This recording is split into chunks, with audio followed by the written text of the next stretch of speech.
Feliz sábado. Es una alegría estar nuevamente, disfrutar juntos momentos de estudio de la Biblia. Muchas gracias. Ya saben que tengo una costumbre que es mandar al frente a quien me invitó. Tuvo que huir, dice que de emergencia, después tendremos que ver. Un abrazo a Gustavo, que no puede estar hoy acá y que es el responsable, pero después le hacen el reclamo cuando vuelva.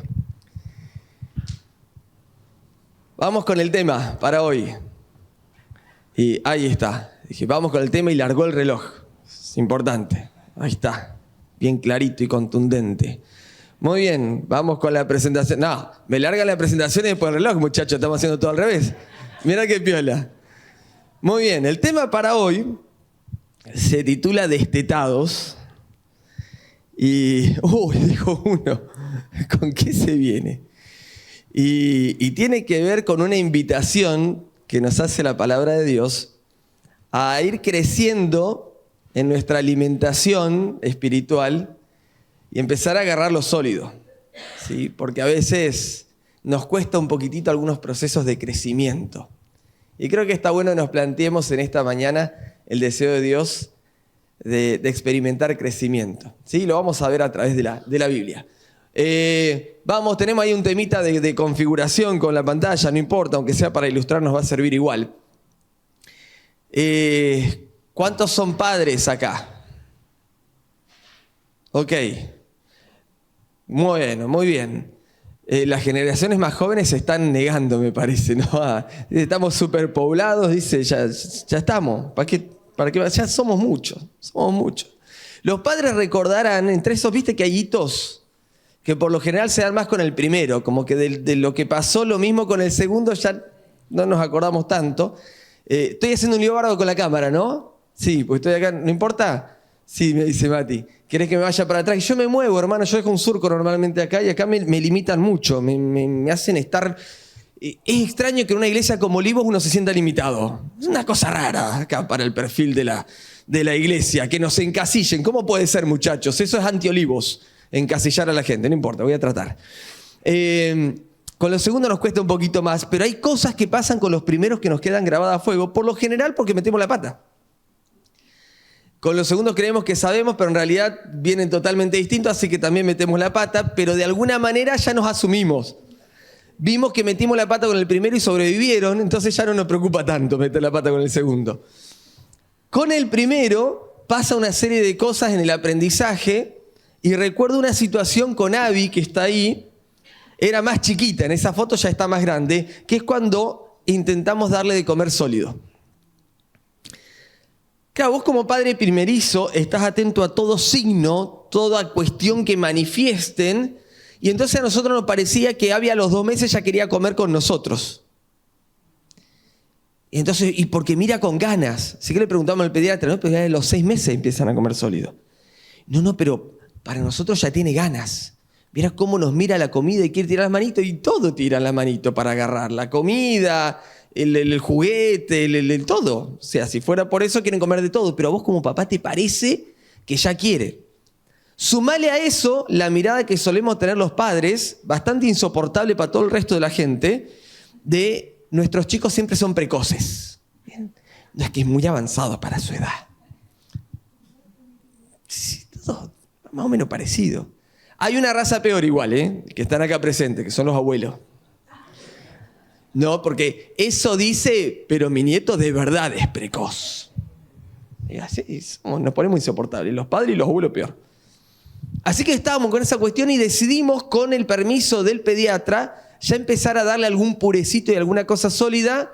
Ahí tenemos una diferencia de un par de semanas. Yo creo que como a los 4,5, la flaca dice que como a los 5, obviamente lo más confiable es lo que diga la madre, así que en torno a los 5 meses, empezar a comer.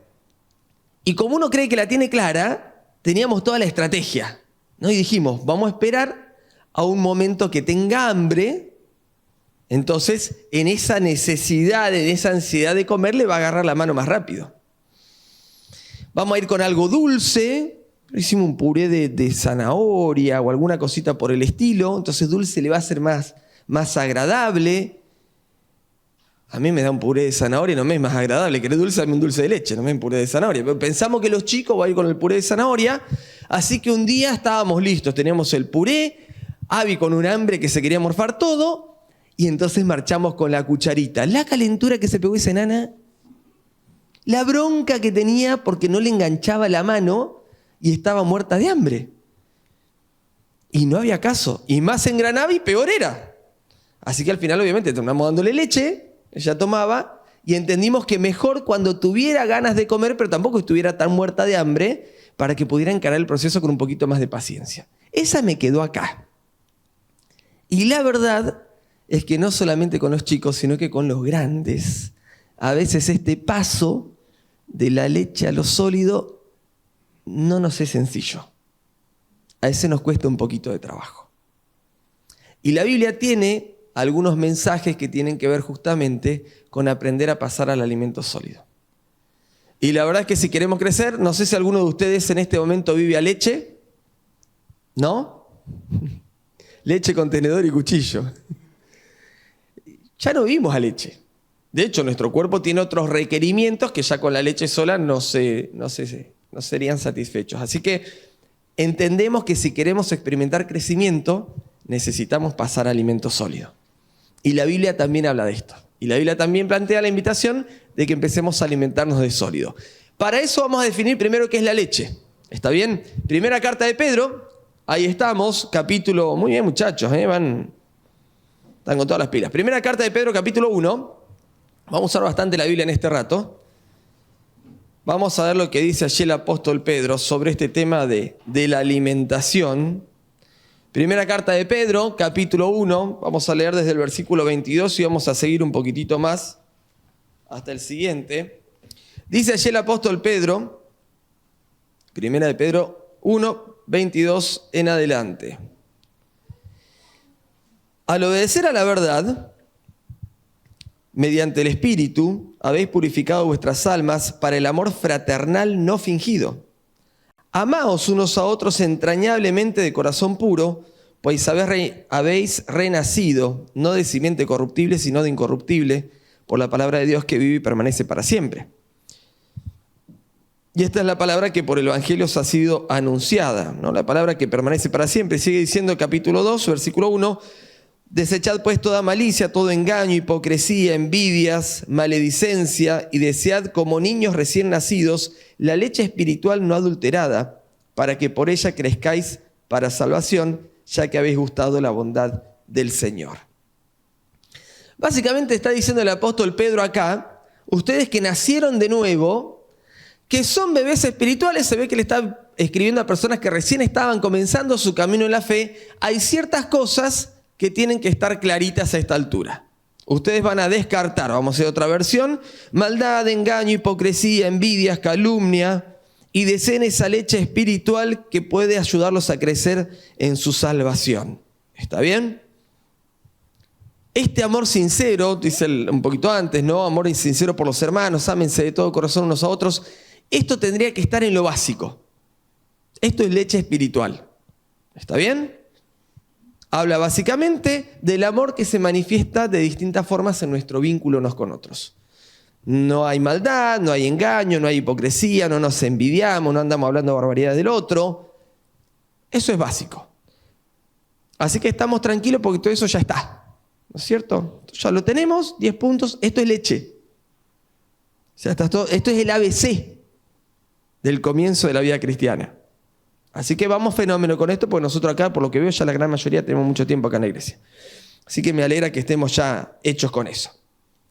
Hebreos capítulo 5 nos presenta otro elemento que tiene que ver con él, y vamos a volver a Hebreos después, pero que tiene que ver con la leche espiritual. Hebreos capítulo 5, versículo 14, el último versículo de este capítulo, dice el apóstol Pablo, que escribe la carta a los Hebreos, en cambio el alimento sólido es para los adultos, pues han ejercitado la capacidad de distinguir entre el bien y el mal. ¿Está bien? Entonces, Pablo viene hablando antes, ahora un ratito vamos a ver de qué, viene hablando de qué es alimento sólido. Ahora lo vamos a conversar. Pero dice, el alimento sólido tiene que ver con un estadio de madurez de quien ya superó la leche, de que ya superó lo básico. ¿Y qué es eso básico? Distinguir entre el bien y el mal. ¿Está bien? Entonces, vamos viendo esas cosas básicas. ¿Qué es la leche espiritual? Distinguir el bien y el mal, del mal. Y el amor unos a otros, que nos permite vivir con vínculos positivos en los que no nos andamos mintiendo, no hay hipocresía, compartimos bien unos con otros. Eso está en lo básico. ¿Ok? Con la alegría, la seguridad en el Señor de que ya hemos adquirido lo básico, vamos a ver cómo seguimos creciendo. ¿Está bien? Vamos a avanzar entonces a lo que la Biblia identifica como alimento un poquito más sólido. Todo aquello que nos ayuda a crecer, a adquirir fortaleza espiritual. ¿Ok? Vamos entonces a pasar y vamos a ver 5 puntos. Rapidito. ¡Epa! Ahí están los 5. Vamos a volver un poco en la presentación y vamos a dejarlo en el primero, así no spoileamos tanto. ¿Se puede? Muy bien. A ver. O ya, no sé, que capaz están usando un programa que no tiene... ¿Va todo junto? Listo, no importa. Ahí vamos. Primer elemento. Vamos a ir a la primera carta a los Corintios, capítulo 3. Primera carta a los Corintios, capítulo 3.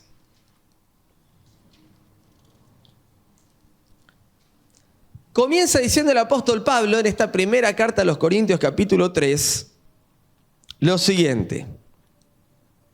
Versículo 1, de manera que yo, hermanos, no pude hablarles como a espirituales, sino como a carnales, como a niños en Cristo. Les di a beber leche, no alimento sólido, porque todavía no eran capaces ni son capaces todavía, porque todavía son carnales. En efecto, habiendo entre ustedes celos, contiendas, disensiones, ¿no son carnales y andan como hombres? Porque cuando uno dice yo soy de Pablo y el otro yo soy de Apolo, ¿no son carnales? ¿Qué es Pablo? ¿Y qué es Apolos? Somos servidores por medio de los cuales han creído y según lo que a cada uno concedió el Señor. Yo planté, Apolos regó, pero el crecimiento lo ha dado el Señor. Así que ni el que planta es algo, ni el que riega, sino Dios que da el crecimiento. Y ahí sigue, ¿no es cierto? Y dice que somos colaboradores con Dios, etcétera, etcétera. Primer elemento, dice Pablo, ustedes no les puedo dar sólido todavía porque hay algo básico que no han adquirido. No han conformado su identidad. Y así como sucede en la vida, que el proceso de identidad es un proceso de construcción que lleva tiempo, en la vida espiritual también. Y el problema que tenían los corintios era que estaban edificando su identidad en ciertas personas. Entonces uno edificaba su identidad a partir de Pablo, que era el que le había dado el mensaje. Otro identificaba o construía su identidad a partir de Apolos. Y dice, muchachos, Apolo, yo, todos, ¿qué somos? Somos servidores del Señor, punto. El que da el verdadero crecimiento es Cristo, con quien nos tenemos que identificar, en quien tenemos que construir nuestra identidad es en Cristo, no en personas. ¿Esto pasaba en Corinto nomás? No somos de... Está bueno lo de la tecnología, ¿no? Podemos transmitir, podemos compartir mensajes, en YouTube está lleno. Pero ¿cuántas veces nos volvemos fanas de algún predicador puntual y solamente nos alimentamos de lo que esa persona comparte? ¿Cuántas veces nuestro único alimento espiritual es, en el mejor de los casos, lo que encontramos en la iglesia cuando venimos o lo que consumimos de alguna manera en nuestros momentos personales a partir de estos recursos que tenemos? Y no es que están mal los recursos, pero lo que el Señor desea para nosotros es que nos identifiquemos con Cristo. Y para eso necesitamos alimentarnos directamente. Queremos desarrollarnos espiritualmente, queremos robustecernos espiritualmente, dejemos de consumir la Biblia a través de los ojos de otros. Que sea un apoyo, sí, que termine siendo lo más importante o el sustento de mi estudio, nos quedamos como bebés espirituales. Y terminemos muchas veces identificándonos con uno o con otro, ¿no? Ya sea con gente de acá, con gente de otras latitudes. Es que me encanta cómo predica. Buenísimo, no hay problema. Pero el Señor tiene un mensaje para vos directamente. Dios quiere comunicarse con vos directamente. Y la clave para tu crecimiento espiritual, para que encuentres sólido, es que vos entiendas que ya tenés que empezar a agarrar la cucharita. Qué enchastres que se hacían cuando empezaba a agarrar la cucharita. Y los bebés quieren agarrar la cuchara de una, ¿no? Y vos le querés dar y te manotean la cuchara. No, papi te da. y terminamos los dos embarrados enteros. Pero llega un momento que tienen que agarrar solitos. Y se ensucian al comienzo, obvio, nos ensuciamos ahora. ¿O no? Nunca se te cayó algo y nos quedó a mitad de camino. Mi abuela, que era más ancha que alta, era un taponcito, era así, grandota. Decíamos que acá tenía la terraza la abuela y a veces quedaba la mitad de las cosas quedaban en la terraza, ¿no? Iba cayendo ahí de la gordita. No importa, es parte del riesgo. Al momento de encarar tu estudio personal, puede que en algún momento no entiendas bien algo. Puede que en algún momento metas la pata, interpretes algo de una manera que no va. Es parte del riesgo, pero no dejes por eso de alimentarte vos solito, porque el Espíritu Santo quiere guiarte y quiere hablarte directamente. ¿Para qué? Para que aprendas a identificarte sobre todas las cosas con Cristo. Vamos al segundo elemento, ¿sí? Pasamos, el segundo está en Hebreos. Dijimos que íbamos a volver a Hebreos. Hebreos capítulo 4 y capítulo 5 viene siguiendo un hilo temático el apóstol Pablo, que tiene que ver con el crecimiento. Leímos el final, el cierre del capítulo 5. El capítulo 4, ya desde el versículo 14, nos empieza a presentar el tema que va desarrollando Pablo en esta idea. Hebreos 4:14, por tanto, teniendo un gran sumo sacerdote que traspasó los cielos, Jesús, el Hijo de Dios, retengamos nuestra profesión. No tenemos un sumo sacerdote que no pueda compadecerse de nuestras debilidades, sino uno que fue tentado en todo según nuestra semejanza, pero sin pecado. Acerquémonos, pues, confiadamente al trono de la gracia para alcanzar misericordia y hallar gracia para el oportuno socorro. Y después en el capítulo 5 va a seguir hablando del ministerio sumo sacerdotal de Cristo. ¿Está bien? Y sigue avanzando, y entonces dice en el versículo 11, después de hablar de Jesús y de compararlo con el sumo sacerdocio de Melquisedec, dice: acerca de esto tenemos mucho que decir, pero es difícil de explicar porque ustedes son lentos para oír. Debiendo ser ya maestros después de tanto tiempo, tienen necesidad de que se les vuelva a enseñar los primeros rudimentos de la palabra de Dios. Y han llegado a ser tales que tienen necesidad de leche y no de alimento sólido. Y todo el que participa de la leche es inexperto en la palabra de justicia porque es niño. Y ahí lo que leíamos, el alimento sólido es para los que han alcanzado la madurez. El apóstol Pablo está diciendo: ¿saben qué? Tengo mucho más para explicarles del ministerio sacerdotal de Cristo. Tengo mucho más para explicarles de esta parte tan importante del proceso de salvación, que es entender lo que Cristo está haciendo por nosotros. Pero ¿quieren que les diga una cosa, muchachos? No se las puedo explicar porque no avanzan. Se están quedando con la leche. Y acá hay un tema importantísimo, sólido, alimento sólido, vital para el crecimiento, que quisiera explicarles con más detalle y ustedes van tan lentos que lentos para oír, dice, ¿no? Que no puedo. ¿Cuál es este elemento, este alimento sólido que es tan importante, que es fundamental en el ministerio sacerdotal de Cristo? Me encanta cómo arranca lo que leímos en el capítulo 4. Dice: muchachos, ¿saben qué? Ustedes enfrentan luchas, ustedes tienen debilidades. Pero tenemos un sumo sacerdote que se puede compadecer de nuestras debilidades. Entonces, acerquémonos al trono de la gracia para encontrar socorro. ¿Socorro en qué situación? Solemos aplicar este versículo a cuando tenemos problemas, tenemos dificultades, estoy con algún problema económico, tengo algún lío en el trabajo. Está bien, Jesús quiere socorrerte en eso también, pero no es de lo que está hablando Pablo. ¿De qué está hablando Pablo? Dice: no tenemos un sumo sacerdote que no pueda compadecerse de nuestras debilidades, sino uno que fue tentado en todo según nuestra semejanza, pero sin pecado. Acerquémonos, pues, confiadamente. ¿Qué está diciendo? ¿De qué está hablando Pablo? Nuestra lucha con las tentaciones, nuestras luchas con el pecado. Todo lo otro está fenómeno. Claro que Jesús quiere socorrerte. Pero crecer espiritualmente, uno de los puntos fundamentales de nuestro crecimiento espiritual es que entendamos, como dice Pablo acá, que frente a la lucha con la tentación tengo un sumo sacerdote a quien acercarme, un trono de gracia en el cual buscar refugio, pero también encontrar victoria. Porque en Jesús tengo perdón de los pecados y es la noticia maravillosa del Evangelio, pero en Jesús también tengo victoria sobre el pecado. Y a veces vamos a Jesús para los problemas que a nosotros nos interesa resolver, pero estoy yendo a Jesús para que me dé la victoria sobre el pecado. Y es que a veces no sé si me interesa mucho tener victoria sobre el pecado, pues la verdad que esto medio que me gusta. No seamos niños espirituales. Acerquémonos al trono de la gracia para encontrar perdón, para encontrar misericordia, pero para encontrar victoria también. La gracia perdona mi pasado, pero la gracia me transforma a hoy y la gracia me va a permitir disfrutar de un glorioso futuro en el Señor Jesús. Segundo elemento importante para nuestra madurez espiritual, entonces, ministerio sacerdotal de Jesús. Miremos a Cristo. Acerquémonos al trono. ¿Cómo puede ser que nos cueste tanto mirar a Jesús? Jesús tiene que ser el centro de nuestra experiencia. Ya lo mencionamos en el primer punto. En Jesús construimos nuestra identidad.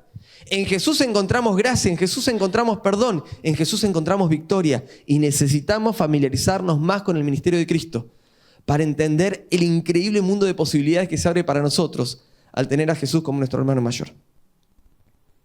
Al tener a Jesús como nuestro sumo sacerdote, al tener a Jesús como nuestro abogado. Pero al tener también en Jesús, por medio de la obra de su Espíritu Santo, victoria sobre el pecado. Tercer punto, Efesios capítulo 4. Hasta ahora vamos bien. Está grande el reloj. Efesios capítulo 4. Vamos a leer desde el comienzo también. Dicho sea de paso, ustedes se dan cuenta que no estamos leyendo versículos aislados, estamos leyendo pasajes. Tenemos, me parece a mí, esta mala costumbre, ¿no? Y tal vez porque así tenemos la mayoría de los estudios bíblicos, que agarramos versículos colgaditos de acá y de allá, ¿no? Y la verdad que con ese método, también conocido como el método del texto prueba, podemos hacerle decir a la Biblia lo que se nos dé la gana. Podemos armar cualquier doctrina de la Biblia, si vamos sacando un versículo de acá, otro de allá y otro de allá. Entonces me parece que está bueno que nos acostumbremos a leer porciones de la Biblia y a entender el contexto en el que algunas cosas se están diciendo. Porque muchas veces nosotros mismos, muchas veces desde el púlpito, estamos dando interpretaciones a los textos que no es lo que el contexto está diciendo. ¿Sí? Entonces es importante, vamos a leer la Biblia de una manera un poquito más, no agarremos un texto solito, ¿sí? Más comprensiva. Muy bien, capítulo 4. Dice Pablo: yo pues preso en el Señor les ruego que anden como es digno de la vocación con la que fueron llamados, con humildad, con mansedumbre, soportándose con paciencia unos a otros en amor. De paso, este soportar no es de te aguanto, sino que tenía que ver con la ilustración de una persona que lleva una carga y yo te voy haciendo el aguante y la llevamos juntos. Ese tipo de soporte, ¿sí? No de aguantarse. Usted tengo que aguantar porque dice Pablo, no. Acá va más allá, no es te aguanto, es te ayudo y vamos juntos. ¿Está bien? Procurando mantener la unidad del Espíritu en el vínculo de la paz, un cuerpo, un espíritu, como fueron llamados también, una esperanza de vuestra vocación, un solo Señor, una sola fe, un solo bautismo, un solo Dios y Padre de todos, el cual es sobre todos y por todos y en todos. Pero a cada uno de nosotros fue dada la gracia, otra vez, presente la gracia, conforme a la medida del don de Cristo. Avanzo un poquito más. Dice el versículo 11, él mismo constituyó a unos apóstoles, a otros profetas, a otros evangelistas, a otros pastores y maestros, a fin de perfeccionar a los santos para la obra del ministerio, para la edificación del cuerpo de Cristo, hasta que todos lleguemos a la unidad de la fe y del conocimiento del Hijo de Dios, al hombre perfecto, a la medida de la estatura de la plenitud de Cristo. Así ya no seremos niños fluctuantes, llevados por doquiera de todo viento de doctrina, por estratagema de hombres que para engañar emplean con astucia las artimañas del error, sino que siguiendo la verdad en amor, crezcamos en todo en aquel que es la cabeza, esto es Cristo. Y ahí va, ¿no es cierto? Sigue después la idea. Dice el apóstol Pablo, otro elemento fundamental para dejar de ser niños y empezar a experimentar crecimiento es que nos unamos en amor. Y un elemento fundamental para esa unidad, dice el apóstol Pablo, es el reconocimiento de los dones que Dios puso. Y a veces estamos muy concentrados en los dones que Dios puso en nosotros, pero dice el apóstol Pablo, estén atentos porque Dios puso dones en los que te rodean también. Entonces, de repente, dice, en vez de ver un rival, un problema, alguien con quien tengo diferencias, encuentro a alguien a quien Dios capacitó y que si nos unimos, podemos llevar adelante la misión que Dios nos entregó mucho mejor. Entonces, un elemento fundamental de nuestro crecimiento es la unidad. Pero la unidad tiene un propósito. ¿Cuál es ese propósito? Exactamente, es el cumplimiento de la misión. Una iglesia que no cumple la misión es una iglesia que no tiene madurez espiritual. Una iglesia que tiene los miembros peleados entre sí es una iglesia que no tiene madurez espiritual. Y por lo tanto, como falta de madurez, dice el apóstol Pablo a los Efesios, el riesgo que corren es que cualquier vientito que ande dando vuelta con una idea distinta del Evangelio me lo lleva de acá para allá. ¿Se entiende? Una iglesia que no está unida en amor, una iglesia que no reconoce, mi hermano, los dones que Dios puso, una iglesia que no trabaja en el cumplimiento de la misión, es una iglesia que va a ir de acá para allá llevada por todo viento de doctrina. Dice el apóstol Pablo. Necesitamos crecer en unidad, necesitamos ponernos a trabajar para evitar justamente que ideas que no tienen nada que ver con el mensaje del Evangelio se metan en la familia de la fe. Siguiente, Romanos capítulo 14. Este para mí siempre ha sido uno de los puntos que me parece refleja un grado de madurez espiritual de lo más profundo. Tal vez porque me parece muy difícil. Romanos capítulo 14 presenta lo que me parece es uno de los grandes desafíos en el crecimiento espiritual. Arrancamos del 1 también. Reciban al débil en la fe, pero no para contender sobre opiniones. ¿No? Le hacemos un lugarcito para ponernos a discutir y debatir. No, para eso no, dice Pablo. Uno cree que se ha de comer de todo, otro que es débil solo come legumbres. No vamos a entrar a hablar en esta cosa, ¿eh? No es que los fuertes comemos asadito, no es lo que está diciendo Pablo, ¿está bien? En otro momento podemos explicar más. Vamos a tratar de evitar irnos con la idea del asadito y vamos a quedarnos con el punto central que está exponiendo Pablo acá. El que come de todo no menosprecia al que no come, y el que no come no juzgue al que come, porque Dios lo ha recibido. ¿Quién sos vos que juzgás al otro? ¿Está bien? Ninguno, vamos a saltar un poquito más, después del ejemplo de los días, etc. Versículo 7, ninguno de nosotros vive para sí y ninguno muere para sí. Si vivimos, para el Señor vivimos, y si morimos, para el Señor morimos. Así pues, sea que vivamos o que muramos, del Señor somos. ¿Sí?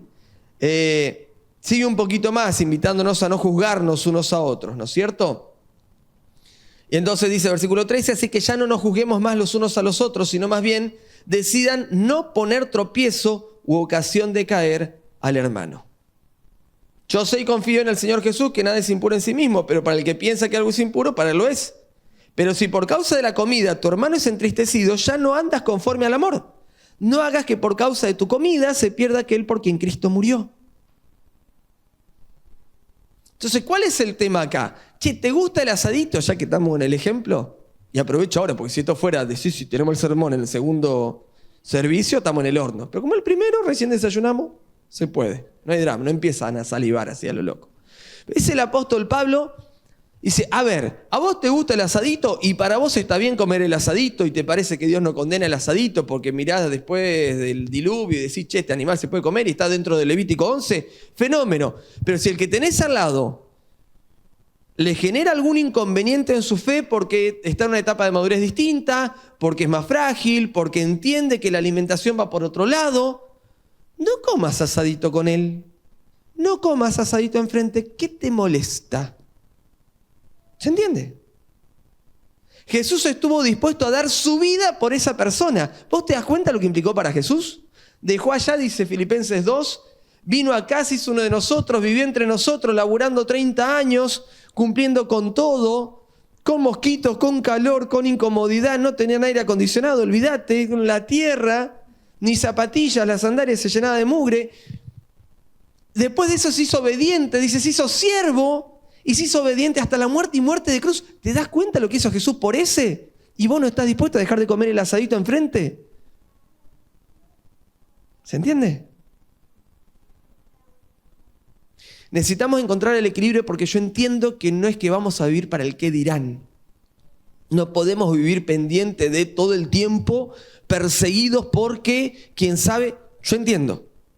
Pero tampoco que se arregle él. A mí me parece que está bien. ¿Cómo que se arregle él? Dice el apóstol Pablo que un signo importante de madurez es cuando yo velo por el bienestar espiritual de mi hermano. Si Jesús hizo lo que hizo, tremendo, por ese hermano, ¿de verdad que tanto te complica hacer un pequeño ajuste para que tu conducta no afecte el bienestar espiritual de tu hermano? ¿Tan complicado es? no estamos hablando, se entiende, de ir en contra de los principios de la Biblia. ¿Estamos claros en eso? Porque no es lo que Pablo está diciendo. Pero gente, qué fácil nos resulta confundir los principios de la Biblia con nuestra forma de hacer las cosas. ¿O no? ¿Cómo nos gusta agarrarnos de lo que a mí me parece que se tiene que hacer de esta manera y lo hacemos ley de Media y de Persia? Dice el apóstol Pablo, necesitas un poquito más de flexibilidad. Velá por tu hermano. Velá por tu hermano. Y decirle, Señor, este es un tema de principios, no una cuestión de formas.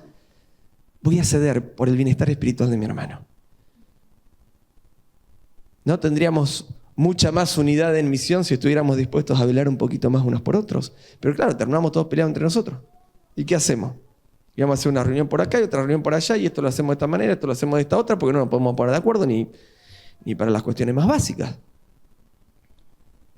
Dice el apóstol Pablo, y esto para mí, reitero, es uno de los signos de madurez espiritual más contundentes, el poder decir, si ustedes quieren ser hijos del Señor, si ustedes quieren honrar el sacrificio de Cristo por ustedes y por los demás, estén dispuestos a aflojar en las cosas que no son de principios.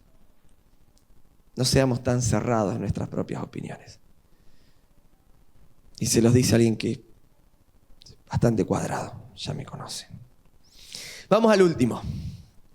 Todo va primero para mí, obviamente. El fruto completo del Espíritu, igual hasta el capítulo 5, esto lo conocemos de recontra sobra.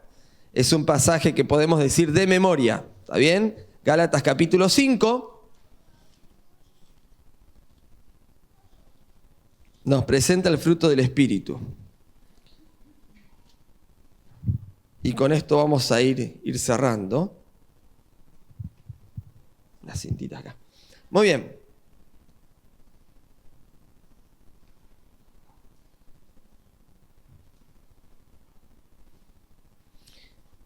El apóstol Pablo está hablando, comienza el capítulo 5 diciendo, estando firmes en la libertad con que Cristo nos hizo libres y no se metan otra vez al yugo de la esclavitud. Versículo 13, ustedes hermanos a libertad fueron llamados. ¿Está bien? Muy interesante que todo lo que Pablo está planteando lo hace desde el concepto de libertad. ¿Cuántas veces nosotros vemos esto como algo que nos cierra, que nos limita? Y el apóstol Pablo dice, no, esto es libertad. Esto es libertad. Y va diciendo, sírvanse unos a otros en amor, porque la ley se cumple en esta palabra, ama a tu prójimo como a ti mismo.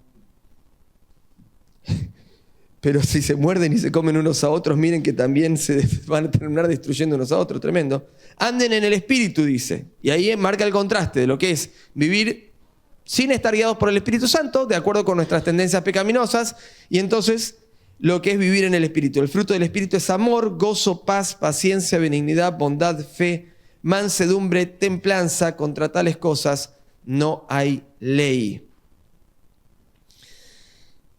Me da la impresión de que el fruto del Espíritu va siguiendo un orden por una razón determinada. Y yo creo que este orden tiene que ver con un proceso de crecimiento y de madurez espiritual. ¿Se han encontrado con una persona recién bautizada? ¿Sí? ¿Cómo está su nivel de amor? ¿Vio que parece que todos en la iglesia son fenómenos? Son todos buenos, son todos amables, todos me sonríen. Dale un tiempito, decimos nosotros, ¿no? Qué malos que somos. Dale un tiempito, ya se le va a pasar. El amor está. ¿Cuál es el segundo elemento del fruto del Espíritu? El gozo. Una persona que recién se bautiza, ¿vieron el nivel de alegría que tiene? Decía una serie como Santa con Prozac, ¿no? O como en estos antidepresivos, Santa Claus con antidepresivos. Es una fiesta, es un exceso de alegría. ¿Está el gozo, está la alegría? Pero por alguna razón, pareciera que a medida que vamos avanzando en la vida cristiana, que tendríamos que crecer, avanzando en años, no sé si avanzando en la vida cristiana, avanzando en años, en vez de ir incorporando los otros elementos del fruto del Espíritu, por la obra del Espíritu Santo, nosotros vamos perdiendo los primeros. Vamos para atrás. Qué bueno ir creciendo y que se empiece a ver un poquito cada vez más. Y creo de corazón que cuando llega al último, a la templanza, que tiene que ver con el dominio propio, me parece que es, ¿no? refleja una instancia de crecimiento espiritual tremenda. El dominio propio requiere mucha madurez espiritual, ¿o no? Una de las cosas que más nos cuesta. Yo creo que el orden sigue un proceso de maduración. Y me gustaría cerrar con esta cita. Con esta cita que me encanta, que está en la siguiente, pero como está cortado probablemente no se vea tanto. Vamos entonces, sí, definitivamente. Entonces la tengo acá. Me encanta cómo este autor, Chadwick, define el fruto del Espíritu. Y vean, presten atención porque es mundial. En lenguaje moderno, el pasaje de Gálatas 5, 22 y 23 debería decir algo parecido a lo siguiente. El fruto del Espíritu es tener una disposición cariñosa y amante. Seguimos. Un espíritu radiante y un temperamento alegre. Una mente calma y una actitud sosegada. Paciencia tolerante ante circunstancias provocadoras y personas difíciles. Perspicacia comprensiva y una actitud servicial discreta. Se aprecia la discreción, ¿no? Cuando ayudamos. Ustedes que son profesionales de la ayuda saben de qué se trata. Justicia generosa y profunda caridad. Lealtad y confiabilidad bajo toda circunstancia. Humildad que se olvida del yo ante el gozo de los demás. Y en todas las cosas, dominio propio y autocontrol, que es la nota final de perfeccionamiento. Este es el tipo de carácter que representa el fruto del Espíritu. Todo se halla en la palabra fruto. No es por esfuerzo propio, sino por permanencia. ¿En quién? En Cristo. No es por preocupación, sino por confianza. No es por obras, sino por fe.